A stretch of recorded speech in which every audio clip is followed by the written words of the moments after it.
Hello, this is going to be a YouTube video about the 5 books that I've read over January. Hopefully the lighting's okay. This video is probably not going to be edited.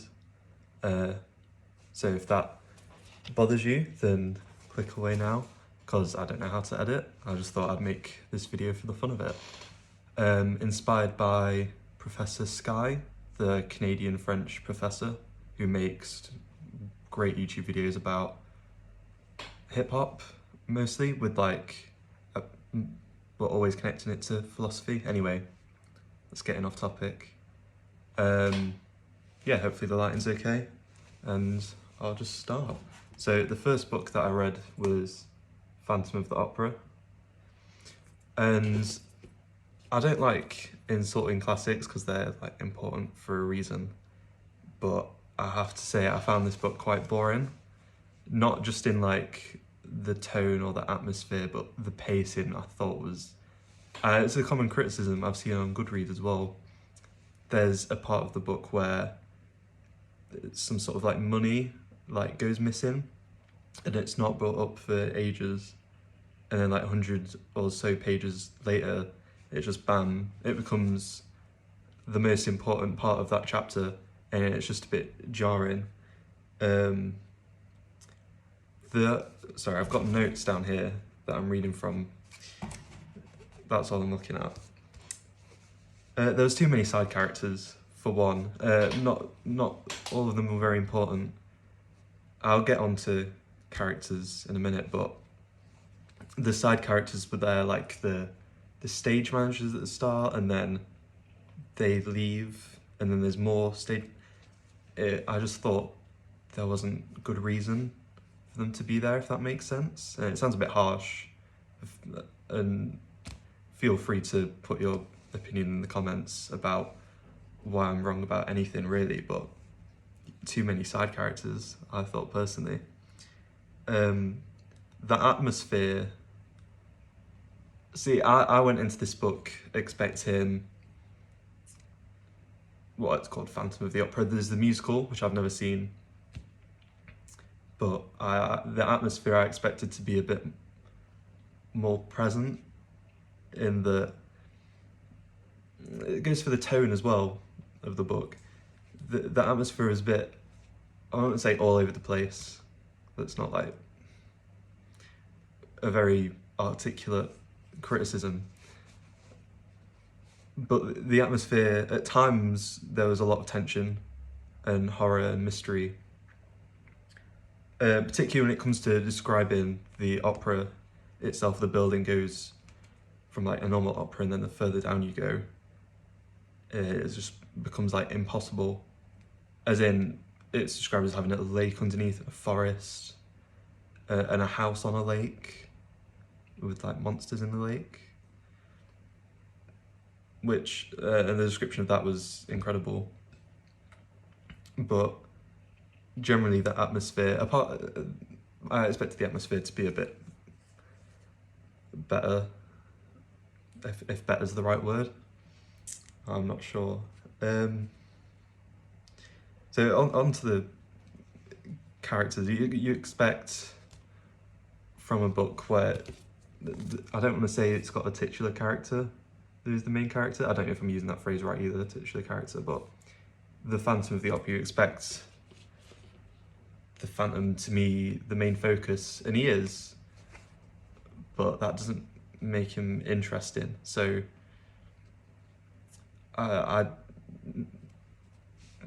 going in, I thought it was going to, because it's a musical, I expected there to be like some sort of love interest, and there is.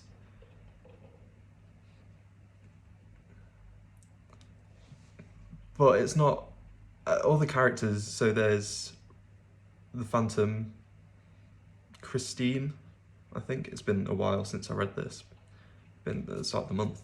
Christine and Raoul, I don't know how to pronounce French words, so might be butchering that. But those 3 main characters, and they're all quite one-dimensional, I have to say. As in, the Phantom, I wouldn't say his only character trait, but he just has this weird obsession with Christine, and Raoul likes Christine as well, but he's just a bit of an annoying character as well. I don't know how to explain it without reading it, but yeah.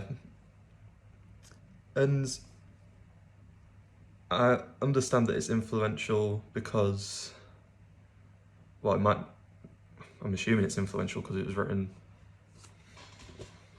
when was it originally published?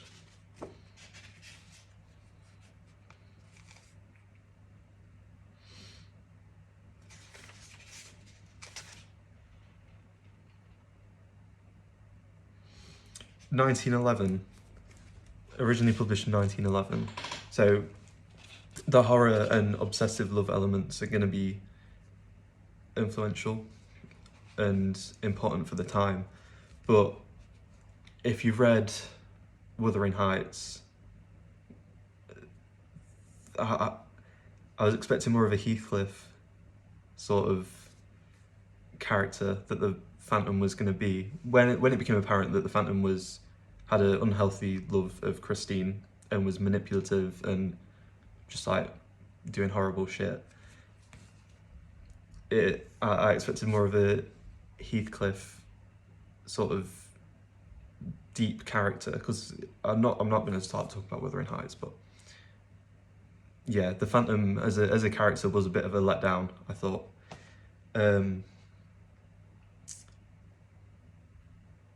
I think that's all I have to say about Phantom of the Opera, to be fair. It's a short-ish read. It took me a while to get through. There's gothic elements, of course. But yeah, it's not a love story. The most interesting character, who I've only just remembered to mention, is, I think he's referred to as the Persian. You do find out his name later in the book. I can't remember it right now. I should have written it down. But the Persian is the most interesting perspective that the book is written from, because he's more decisive, more of an actual person. He feels a lot more real than the other three characters. Not that characters have to feel real, but he feels like he has the most depth as a character. But yeah, that's Phantom of the Opera. I don't know how I feel about rating books, especially classics that are important for a reason. But I'd say give it a go if you're interested in sort of gothic romance. I hesitate to call it a romance, but romance is like a main focus. Romance, gothic, obsession. It's funny at parts, actually, and there's some pacing issues, so if that bothers you and you find it hard to get through a book when it just like comes to a stop, then I'd say this book isn't for you.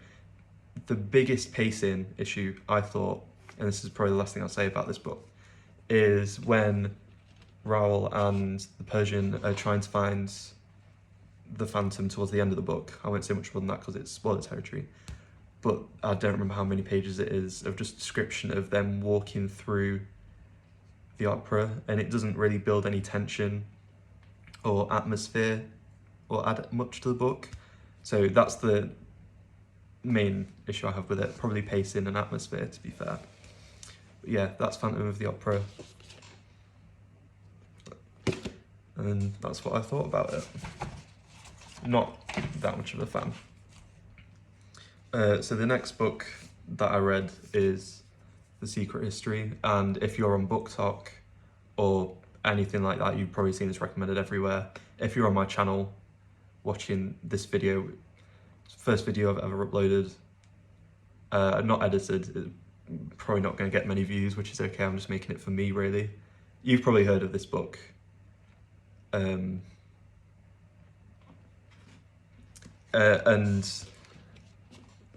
I'd say there's two sides to Book Talk. Book YouTube, book social media, all of that. And normally people divide Book Talk into these type of books and these type of books. Like young adult fiction / romance / these sort of Colleen Hoover Icebreaker, They Both Die at the End sort of type books. That's throwing them into, that's categorizing them in an odd way, but I think you probably understand what I mean. Sort of books that most people can pick up, read, enjoy, not enjoy. But yeah, the books that are very popular, and then this type of book. That's how most people would categorize book talk and things like that. But I think I'm quite disappointed in, not this book, but in book social media in general, and this is a bit of a side rant now. But there's these two sides of a coin, and I'll get onto this book later. This is not what I'm talking about right now, but Wuthering Heights, Jane Eyre, Picture of Dorian Gray, Secret History, those type of books. And people, I've seen a lot of posts recently being like, putting these on a pedestal, which they do deserve to be. I'm not saying they're not good, but shitting on these type of books, the Colleen Hoover, Icebreaker, and I'm not saying you can't criticise books, of course I'm not, because I've just criticised Phantom of the Opera, but putting fan bases down of books, and a lot of people's books, when they're trying to get back into reading, and I know people who like Colleen Hoover, who like Icebreaker, spicy books, and I think permeating this idea that, oh, if you don't read these type of books, like classics, and you only read Colleen Hoover, or you only read books that have sex scenes in, I think that's putting a lot of people off of picking up a book in the first place, because there's a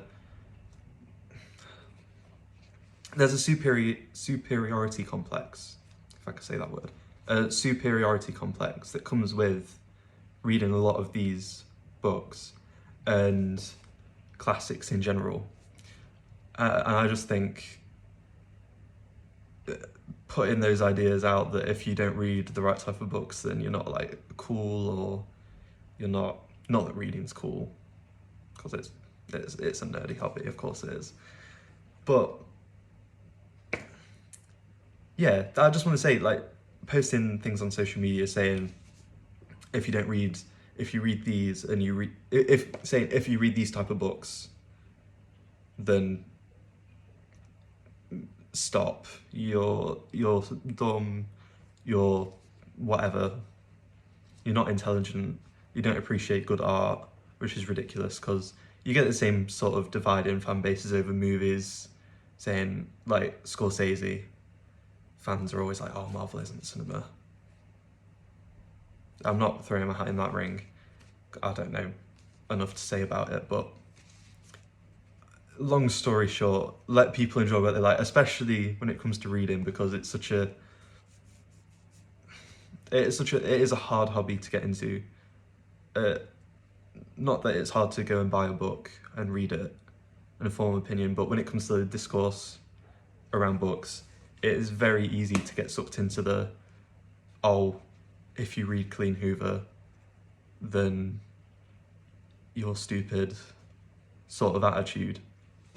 And I'm not saying I'm the biggest fan of Colleen Hoover either. There's so many issues with her, which I'm not going to go into. I was supposed to talk about this book, and I've gone on a rant now, so I'll shut up. I think I've made my point. So yeah, on to The Secret History. If pacing was an issue in The Phantom of the Opera, this was the complete opposite. It's 600 plus pages, and I think I read it in about 4 days, which is good for me. Yeah, it deserves the title of modern classic. If you see this book anyway, it probably has the words modern classic written. It says it here, actually. I don't know if my camera flips things or not. Oh, the lighting's a bit crap there, but I don't know if you can see modern classic.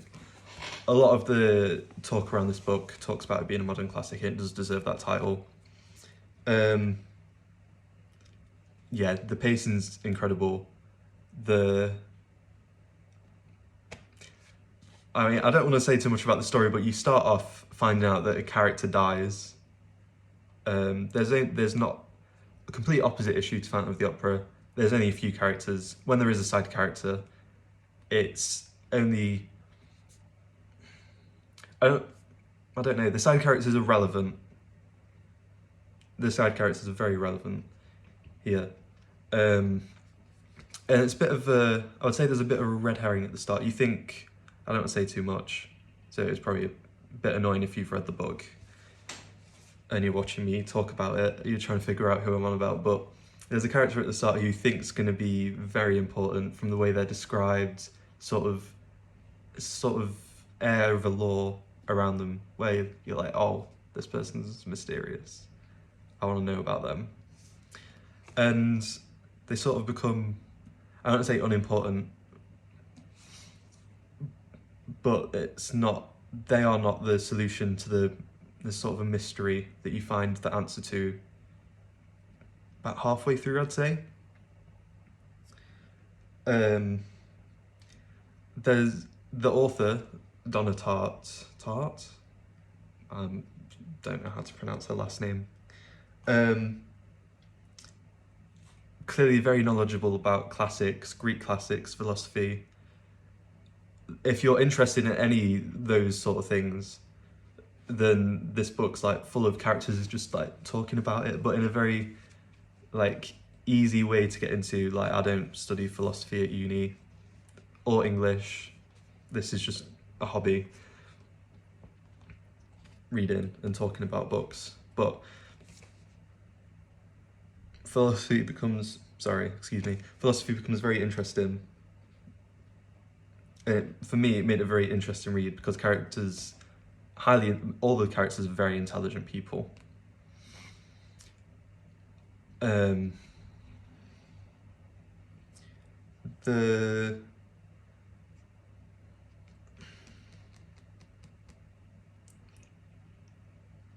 descriptions in this book are so detailed, as in there'll be a page just dedicated to how a character smiles, and what it means about them, and if you've read the book, you know what I mean, but it will say blah blah blah blah, Henry smiled, and then go on to describe how he smiled, why, what this means about his character in this situation.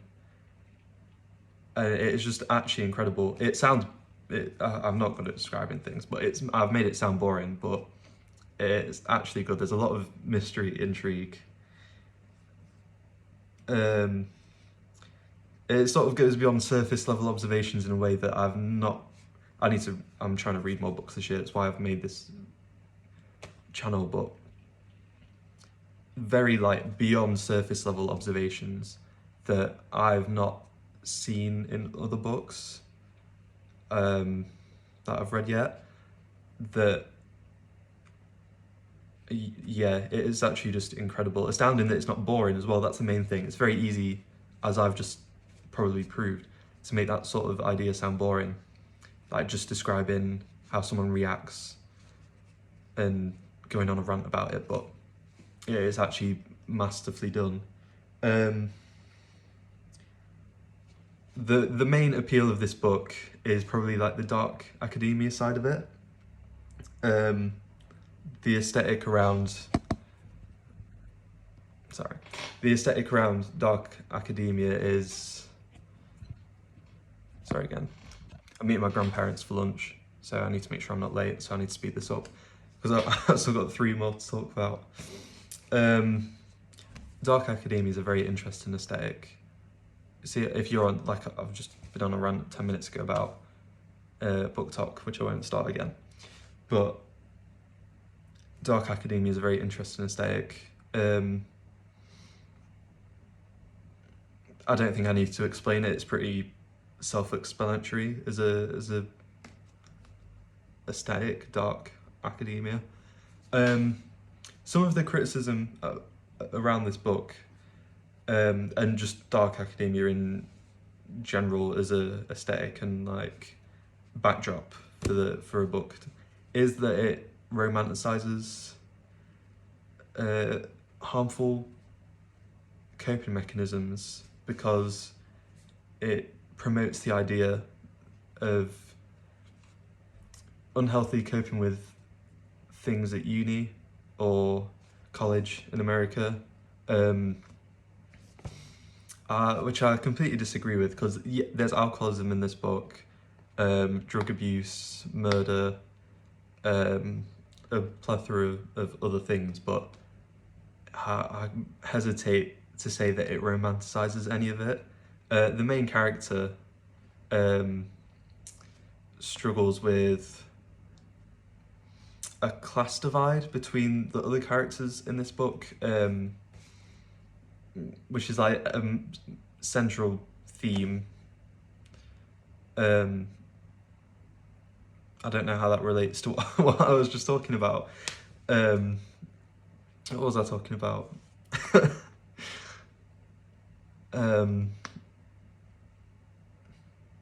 Yeah, Richard, the main character as well. This is another thing I wanted to say, so I'll just talk about this quickly.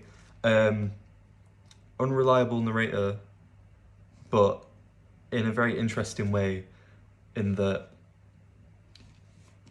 it's not that he tells you incorrect information, but more omits things that become apparent. So Camilla is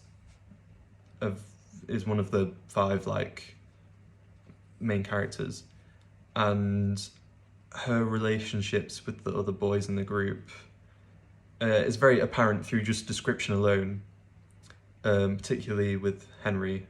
Don't know if that's a spoiler or not, but there you go. It's very apparent that she has some sort of relationship with Henry, which, because Richard is also interested in her romantically and sexually, he is almost in denial about, which is a very interesting element. And there's another side to that, her relationship with someone else in the book, which is sort of hinted at, but similar to how he describes her relationship with Henry. The main character, Richard, doesn't talk about it in his narration, which I thought was quite interesting. See what else I wrote down.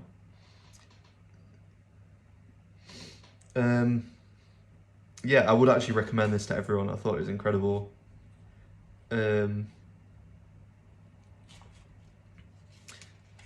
the pacing's like actually, I can't say incredible and out of this world, but I'll probably get more articulate as I make more of these videos. But yeah, go and read this.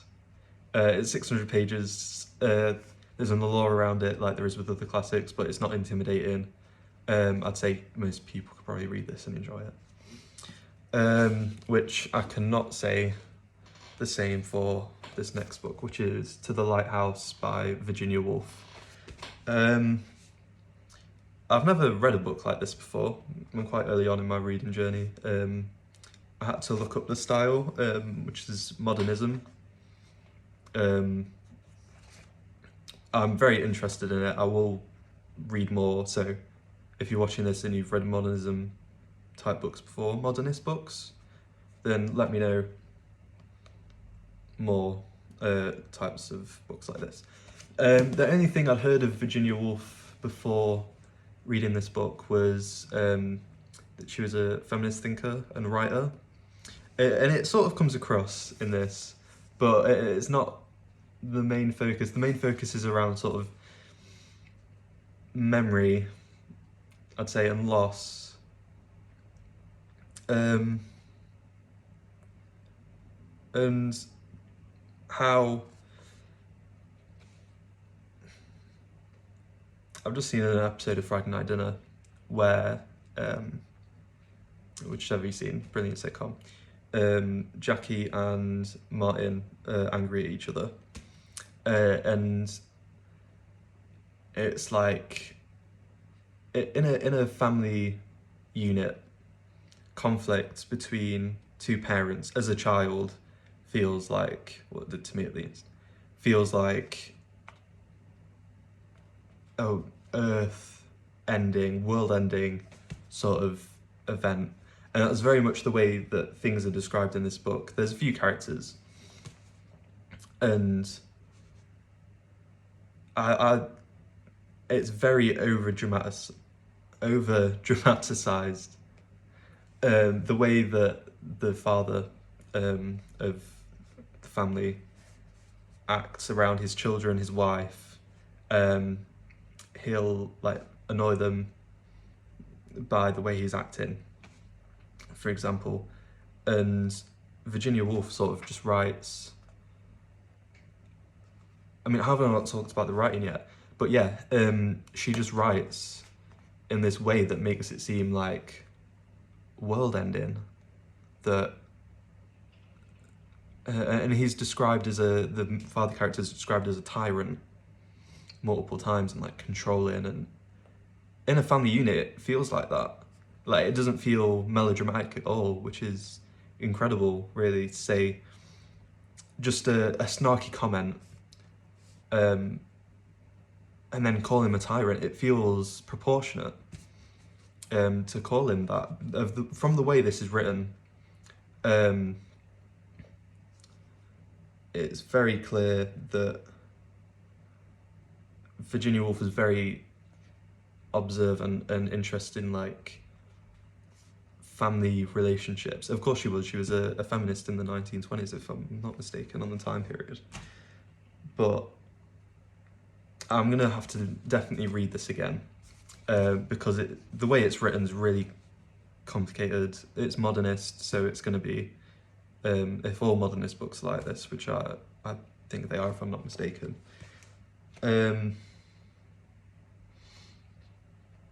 But yeah, it's also a sort of, I don't want to say character study because it's more just brilliant writing all the way through.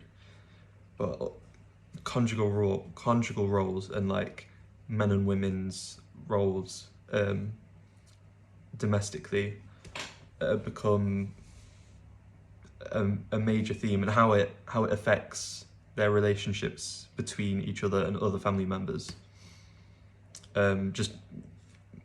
Yeah, it's hard. It's very hard to describe this book, at least for me in this first video. I've never talked about books before, so that's all I can say really. I don't know what else to say about this. Okay, 2 more to go, half an hour in. Very inspired by Professor Sky, as I mentioned at the start, where... Sorry, I'm gonna have to edit this together now. I think it cut off. I was just checking the time because I don't want to be late to, meet my grandparents for lunch. But yeah, inspired by Professor Sky, this style of video just seems very appealing to me, quite easy to make. I just sit here and talk. Yeah, this is the next book I read. They Both Die at the End.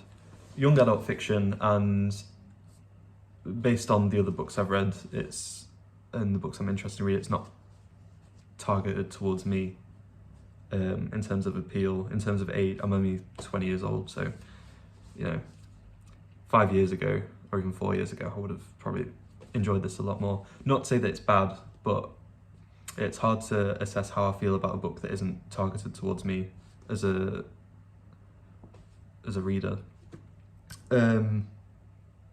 I did expect worse. Sorry, I'll just explain the concept of it first.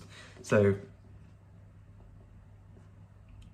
you follow 2 boys with very different upbringings, backgrounds, characters in general, and they both find out through this alert that they're both going to die today.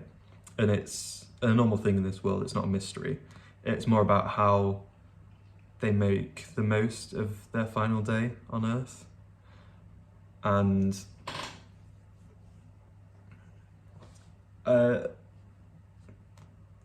yeah, that's it really. It's I don't want to seem like I'm trashing on books all the time, because I did enjoy it, but I wouldn't say it's overly deep. I mean, it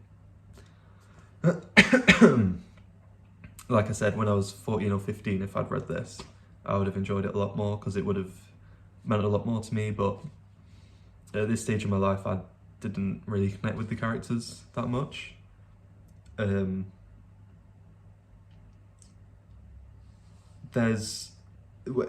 you just think young adult fiction, this is like perfect. example of it, especially when a lot of young adult fiction tends to hang around like a dystopian sort of focus. It's kind of dystopian, but it's basically normal life. It's not like the Hunger Games or Divergent, where there's a lot of world building. There is some world building elements, but it's mainly just about the relationship between these two boys, which it was kind of cute. They end up becoming a couple, which I found a bit forced, almost. It was very rushed. There was definitely hints of it.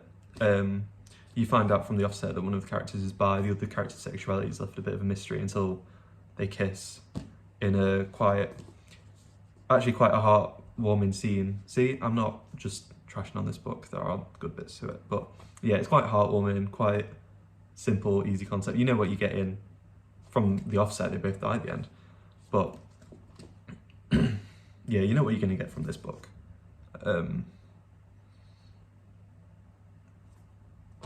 It's just about a story about two strangers finding each other in the last day. So of course it's going to be heartwarming. It's going to be a bit sad. Not that I overly connected with the characters. The relationship was a bit rushed, but yeah, it's quite an easy read. I'd say if you're buying a book for a young teenager, this is probably the place to go. So the last book that I read is Kafka on the Shore by Murakami.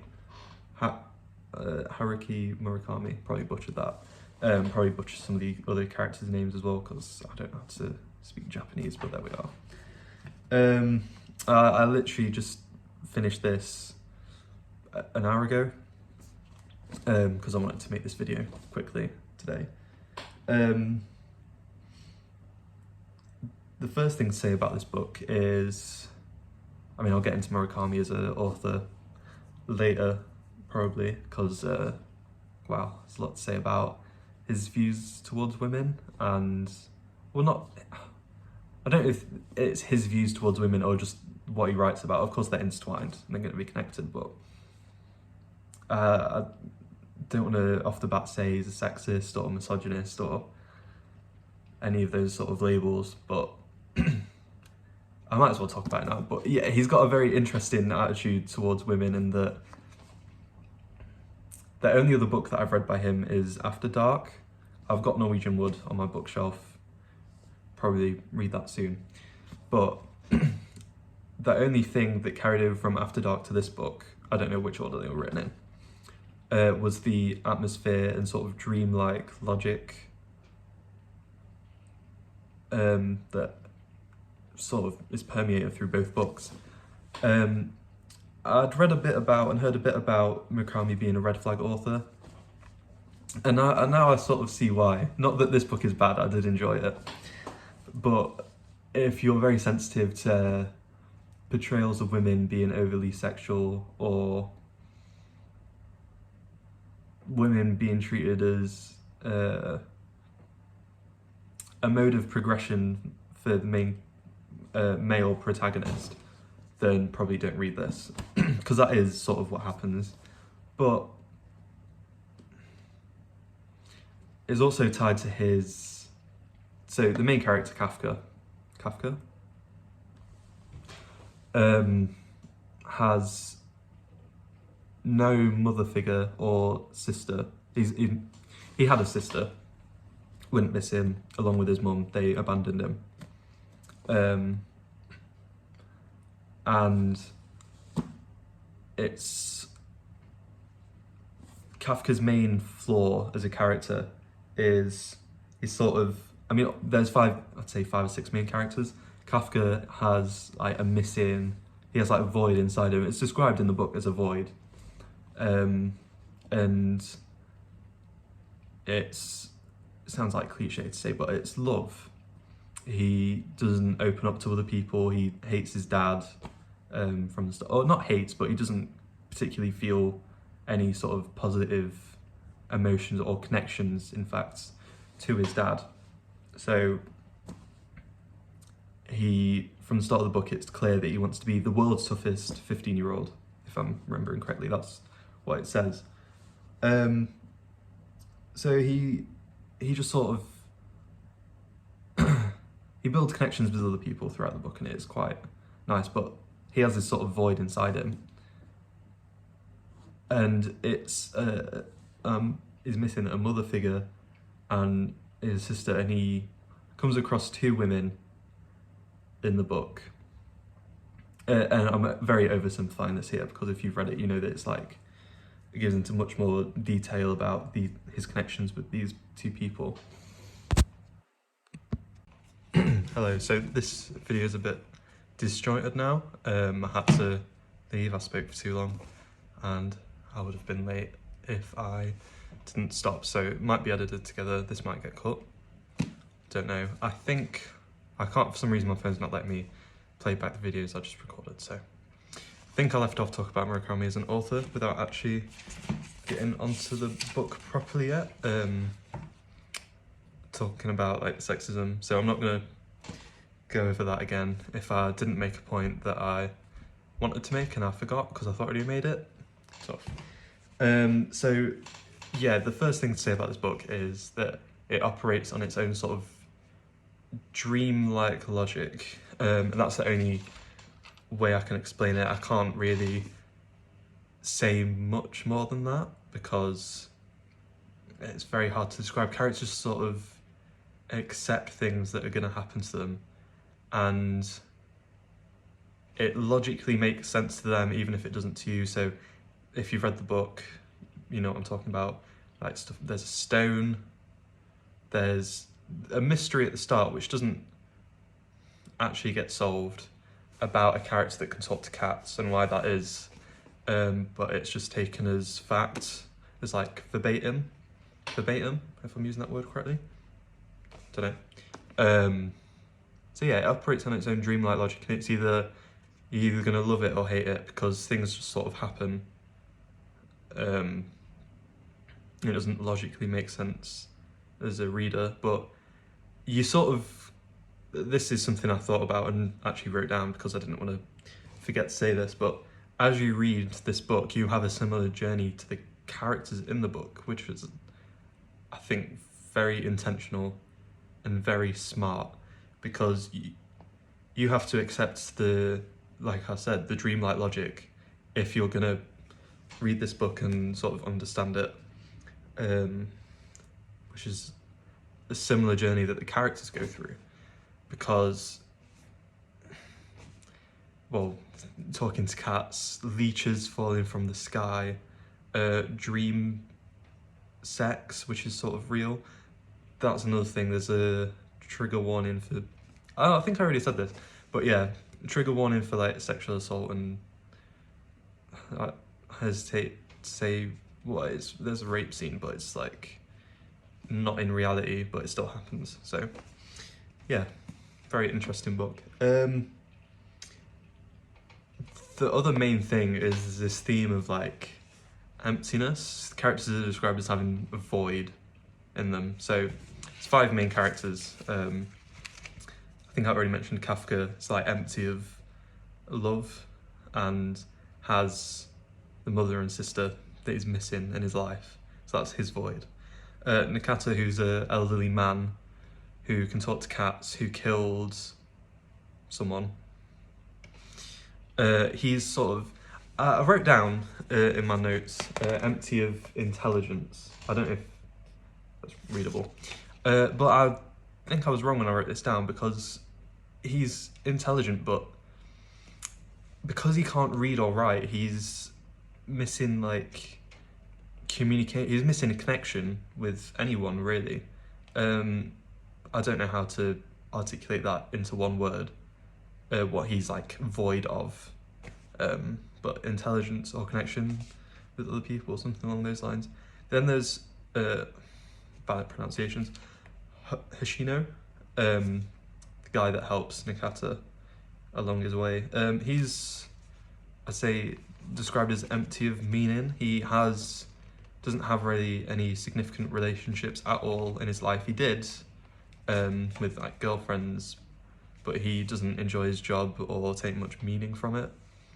So that sort of his journey. All characters go through this journey of missing something to getting it.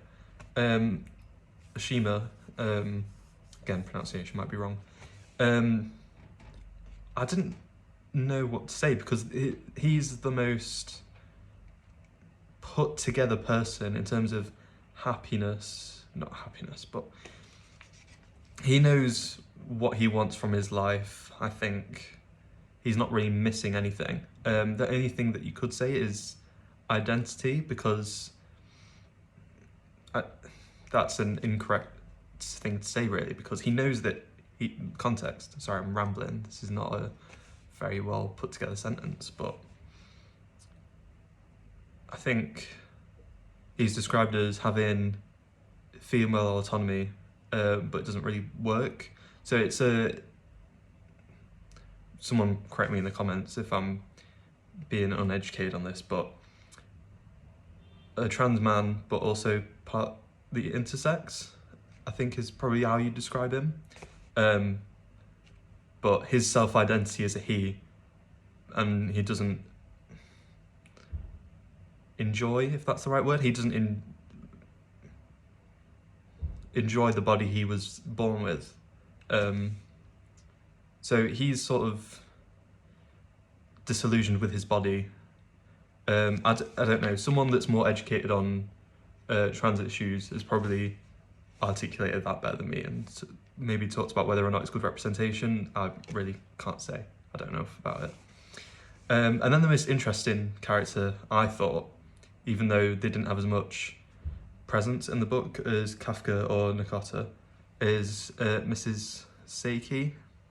Again, pronunciation, sorry. This is a person who's like not present, as in the past completely. Grief, nostalgia, just wants to be in the past, which is really interesting. A very interesting portrayal of this character as well, because she is connected to Kafka in quite a significant way. Whether or not actually you don't find out, but it doesn't really matter because they have this connection. But they have an odd they have an odd relationship, to say the least. Like, she views Kafka as a sort of entry point to the present, which she is not partaking in because she's so like broken as a person and so stuck in the past. And Kafka views her the opposite way because he views her as a mother figure, even though he ends up sleeping with her and has a sexual relationship with her and her 15-year-old self. There's a lot of metaphors and I believe metaphysics, which I don't know anything about,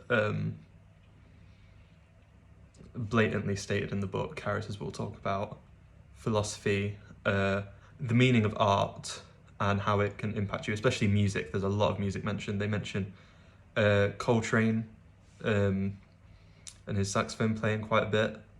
So if there was a bit actually in the book which mentioned the song My Favourite Things, and as it said those words in the book, I was like, oh, I'll listen to that song. So I would recommend doing that as you read this book, like listening to the music that it mentions, which is the thing After Dark, I believe, did as well. It's been a while since I read that, but that's the other book I've read by Murakami, which was, yeah, so very interesting author to talk about because he has this style which is very accessible, but also quite, I'd say, non-mainstream, even though he is so popular, if that makes sense.